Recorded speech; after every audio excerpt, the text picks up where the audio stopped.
This year, I have had the profound privilege to be part of a group of about 7 to 10 women dedicated to maintaining their mental health and their vigor and their passion and sustainability and supporting each other, basically, of about 7 to 10 of us meeting virtually from all over the country, just in support of each other as mental health therapists and providers. This year was rough for a lot of reasons for a lot of people with the economy and tariffs and all of those kinds of things. Simultaneously, along that, I've also had a profound health issue that I didn't realize was affecting me to the degree that it was. And today we're going to talk about that because this group, Brewing Vitality, it's forced me to reckon with this concept of vitality that I conceptualized of and is defined as, in the dictionary, the state of being strong and active and full of energy. And that's how most of us think about vitality, kind of as a vigor, internal vigor. And I was sent to the rheumatologist back then by my primary care doctor because they were actually concerned that I had lupus. I don't have lupus, which is great. But in all of that lab work, they found other markers that were concerning. So at that point, I had been diagnosed with 3 or 4 autoimmune conditions, some of them leading to bone loss and osteoporosis. So I'm also getting treated for that. But I've also had developed both type 2 diabetes and Hashimoto's hypothyroidism, which I'd had for decades at this point, as well as vitiligo. And so that is now spreading to my face. And so you may start to see it. And I've had to kind of sit with that. In fact, I think you can see some of it right here on my neck. Um, What they found were markers for inflammatory arthritis and specifically what type of arthritis it was. They weren't sure. There's many types of inflammatory arthritis. And so it's been a year of blood and so many vials of blood and CAT scans and MRIs and doctors and medical mistakes. In the background, I was still seeing clients and running a group practice and having supervisees and all the things. I also started to lose all of the fine motor ability in my hands. I was unable to handwrite very well. Typing, basically, I couldn't do it all anymore. I had to fully move into speech to text, which, I mean, that's handy, right? But it's not really a great way to fully operate your life. Um, I couldn't use like using the keyboard or a trackpad, with like the fingers or, a mouse or anything like that. Couldn't do it anymore. I had sharp and shooting pain down my hands and up into my forearms in some cases, or later in the year, it started to be in my feet. I stopped cooking entirely. I couldn't hold a knife to chop vegetables. I couldn't stir things in a pan because the pressure of just whatever it was in the pan, and it could be like soup, right? It could be liquid, was still in so much pressure against my hands that I couldn't really do it without pain. I was afraid to hold dishes. I had started dropping things because I would pick up something and I would get a shooting pain in my hand and my hands would just drop it. And so I was worried I was going to start breaking dishes, which meant no emptying the dishwasher, no washing dishes by hand. I couldn't like hold, my coffee cup even was starting to become painful. And so I had to find alternative ways to even get coffee to my mouth. And y'all know I was going to figure that out for sure. Opening doors. I had to have somebody go to the grocery store with me if I went. Fortunately for HEB, we have delivery, right? Or pickup at least. And Costco, Jeremy would go with me every time I went to Costco. And I couldn't make my own dinner anymore unless it was like something like cereal, right? So that meant other people here at home were also having to cook for me. My sleep was completely dysregulated. I would wake up at night in shooting pain or like spasming hands.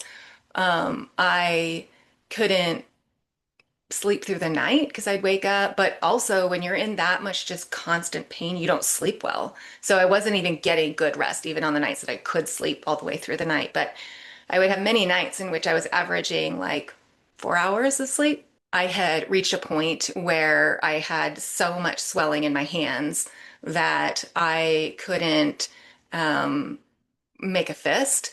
By the time we kind of came to the end of the year, I was at a point where I couldn't open my hand all the way.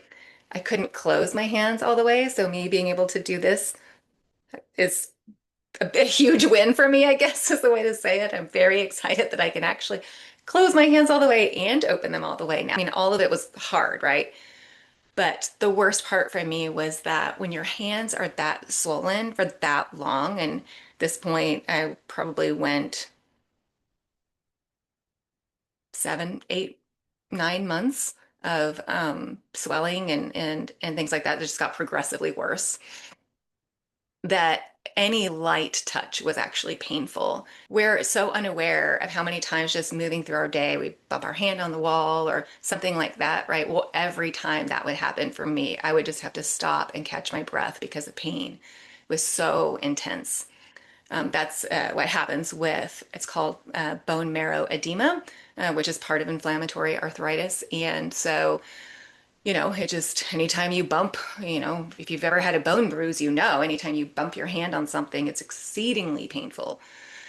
Even something like putting on lotion was painful. And for me, that's kind of a regulating thing for me to just like self-care and self-soothe by putting on some lotion. And I have some sensory issues, so I really hate the feeling of dry skin. But when you have bruised fingers like that or bruised hands, it also means like carrying a grocery bag becomes impossible, or carrying my purse, opening doors, intensely painful. So that means things like driving a car and holding the steering wheel also becomes painful. In fact, there was one point I was at a conference and we were doing a seminar with like moon sand and it was super fun. And I was talking to the person sitting next to me and I was just pushing on the sand, which is like nothing, right?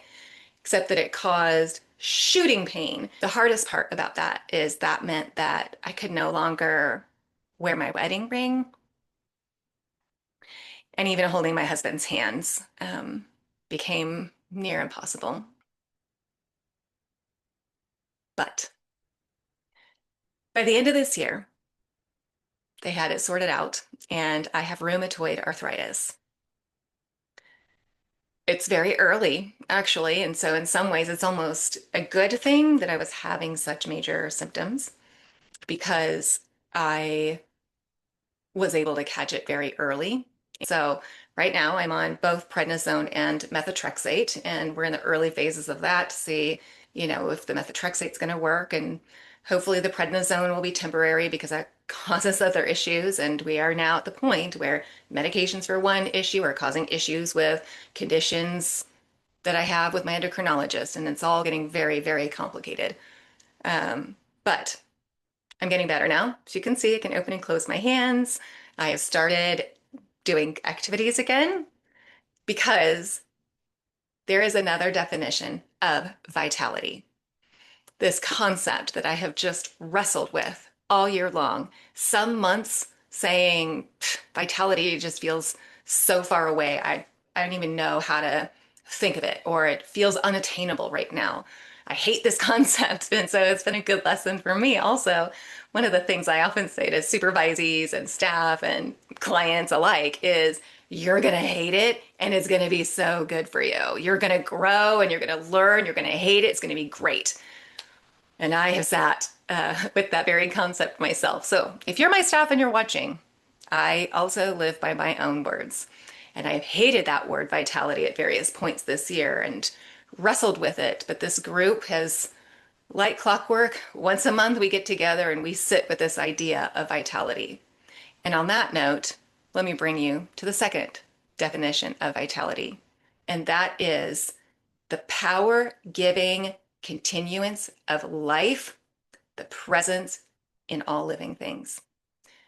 So we think of vitality as vigor and strength and energy, but it can also be the unwavering presence of life and staying with it and continuing to strive for it. And so now that I'm on meds, I'm looking at vitality in a new light, and I'm thinking about it as a choice that we make. The other day, I was at the office and needed to replace the jug under the water cooler, right? It's kind of one of those bottom fill things. I don't even have to pick the whole thing up and like set it on top of the thing. And Jeremy was supposed to come do it earlier in the day because I had not been able to do it. And so it didn't even occur to me to do it myself, right? Even though that is something I would have been able to do. I am someone who has been very strong despite my health issues. I did Les Mills classes, weightlifting classes and body attack and things like that before I did Orange Theory. And I have almost 10 years of Orange Theory behind me. For me to change a water jug before this incident, I wouldn't have thought twice about it. I looked at that water jug, the empty one, and I thought about Jeremy coming up to the office, and it would take about an hour out of his day. And I am right there for a 1 minute task. And as I looked at that empty water jug, I was afraid. And the juxtaposition of this empty water jug and the ridiculousness of taking an hour out of my husband's day to come do this task for me because I'm afraid. Well, that's just not going to fly with me. I cannot, there is no bone in my body that will ever let fear stop me from doing what I want to do and what I'm capable of doing. And I just had such a clarity of what's going on and what I need to do in that moment because of that fear. So I'm very grateful that it showed up for me in that way. And so in that moment, I made a choice and I said, okay, we're going to try this. Now, I was smart about it. I had someone I knew was arriving, and about 10 minutes later, that would absolutely help me do this. So I did not set myself up for failure. I set myself up for success. The task needed to be done. I needed to not hound my husband, who has been amazing this year. I'm not going to put him out like that when it's just me being afraid of something that I can do. And so I did it all on my own. I mean, it hurt a little bit. Like there's no moment of my existence that doesn't have some level of pain at this point, but you can function a whole lot better at a pain level of 1 than you can at a pain level of 10. That morning, Jeremy asked if I wanted him to go to my doctor appointment the next day with my rheumatologist because over the course of this year, he has gone with me to my doctor appointments. I didn't realize how the fog of exhaustion and pain was weighing on me. And I didn't even realize I was missing really important information. And so he's also been going with me for that reason. And let me tell you, this man is 6'4", and he would sit in that doctor's office with his arms folded like this, staring at the doctor, like, do not mess with my wife. After I lifted the water jug and switched out the water, I thought about him going to the doctor with me. At the time that he asked me, I was having some feelings. I wasn't really sure where they were coming from. And I said, I am going to need a minute. I need to think about it. So I'd been kind of sitting with this idea already. And so I changed over the water jug and I came home swinging this empty water jug so that we could celebrate this success because this felt like a huge win for me. And I sat down with him and I said, I want your inner planner, the project manager, the caretaker, the husband, the wounded inner child, the rebel that wants to burn it all down. All of those parts of you that love me, I want to listen to my next words. I do not want you to go to the doctor with me tomorrow. I know you love me. You have been going with me, and I appreciate it. And the reason that I don't want you to go is not because of anything to do with you or anything that y'all are doing for me. I know you love me. But I have to get back up on that horse. Tomorrow is not a major appointment. We're adjusting some dosing stuff. That's really it. And I have to reclaim my independence. I have to reclaim my confidence because I was losing my confidence to get out there in the world. And I just got to do it, even if I'm afraid. I have worked with so many people who are older than we are, who are caretakers for each other. and go with each other to the doctor appointments and things like that. But it is a slippery slope. It starts with one little thing around our age, usually, many, many times, one little area of needed support. And then it becomes a habit, even when it's not necessary. And we slowly give away our independence and our self-sufficiency and our confidence in our ability to do things on our own. And I'm not ready yet. I know that one day you and I, he and I, are going to go with each other to the doctor.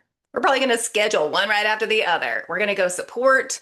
We're going to listen. We're going to nag. We're going to be that little couple that goes with each other everywhere. And I love that. And I can't wait for it in some ways. But I'm not ready yet. And I'm not ready to start the slide. And I think that it takes intentionality to be aware of, are we making that slide or not? So I am going to decline you going with me to the doctor, but I promise you that if I ever want you to or need you to, I will let you know. In the end, I had some lab work done and I found a little bit of a surprising element of vitality. And that is that all those years that I worked so hard that I thought I was just working to like keep my blood sugar low or be strong or what have you, actually ended up making my HDL. So these are like my lab works for like liver functioning and cholesterol and things like that. Your HDL is one you want high. It's a really, really good one. And mine is super, super high, even 2 years later, because in part, all of that work that I put in years before.